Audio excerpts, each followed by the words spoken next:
10월의 마지막 목요 묵상입니다. 겨울이 찾아온 듯 무척이나 추워진 날씨입니다. 주님의 함께 하심으로 안전하고 따뜻한 하루 되시기를 축복합니다. 오늘 우리에게 주시는 말씀은 열왕기상 21장 7절의 말씀입니다. 그의 아내 이세벨이 그에게 이르되 왕이 지금 이스라엘 나라를 다스리시나이까 일어나 식사를 하시고 그 마음을 즐겁게 하소서. 내가 이스라엘 사람 나봇의 포도원을 왕께 드리리이다 하고. 오늘 본문은 아합과 나봇의 포도원 이야기입니다. 나봇의 포도원 이야기는 욕심이 사람에게 어떻게 나타나고 죄를 짓게 되는지를 보여주는 말씀입니다. 아합은 나봇이 가진 포도원이 너무 마음에 들었어요. 그래서 나봇에게 가서 포도원을 팔라고 말해요. 그러면서 내가 더 좋은 포도원을 주던지 아니면 많은 값을 지불하겠다고 말해요.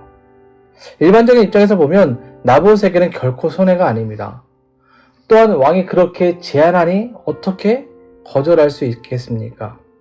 그런데 나봇은 팔지 않습니다.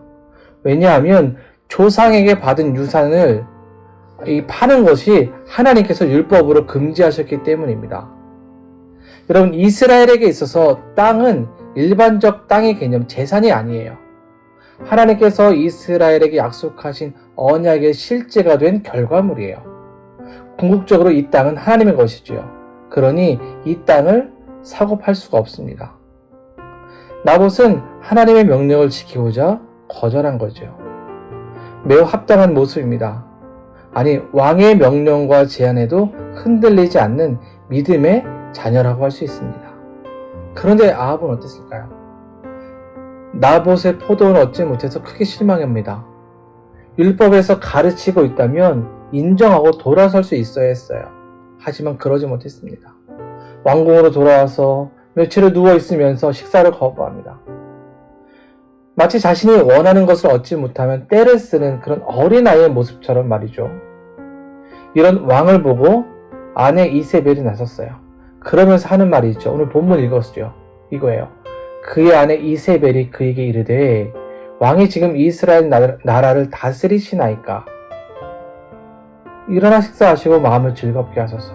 내가 이스라엘 사람 나봇의 포도원을 왕께 드리겠습니다. 이세벨이 어떻게 해서든지 나봇의 포도원을 주겠다는 거예요. 그러니 걱정하지 말라는 거죠. 잘 될 것이다라고 얘기해요. 떼쓰는 어린아이의 소원을 들어주겠다고 한 거예요. 그런데 여기서 제가 집중하게 되는 것은 내가라는 표현이에요. 앞서 말씀드렸지만 땅은 하나님의 언약의 결과물이고 사고 파는 것을 금지하셨어요. 그럼에도 이세벨은 자신이 그것을 할 수 있도록, 가질 수 있도록 해주겠다는 겁니다. 이것은 마치 이세벨이 왕이나 하나님이 된 것처럼 모든 것을 좌지우지 할 수 있는 것처럼 보여요.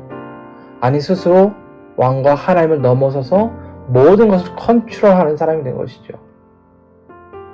이 나봇의 포도원을 어떻게 가질 수 있었을까요?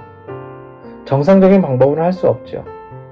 그래서 이세벨은 왕의 이름으로 편지를 보내서 나봇을 제거할 계획을 만들어냈어요. 나봇이 하나님과 왕을 저주했다는 것을 만들어낸 거예요. 꾸며낸 거죠. 결국 이로 인해서 나봇은 죽고 포도원은 아합에게 돌아갑니다.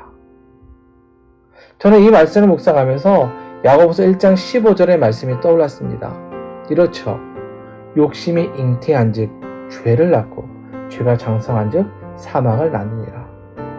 그렇습니다. 아합의 잘못된 욕심은 이세벨을 통해 사람을 죽게 했고 이들의 욕심은 죄로 이어져서 결국 그 죄의 값을 죽음으로 앞으로 치르게 될 겁니다.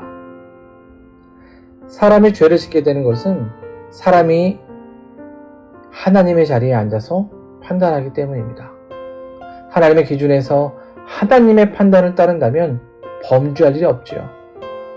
아합과 이세벨이 하나님의 법을 순종하고 따랐다면 더 이상 욕심을 부리지 않았을 겁니다.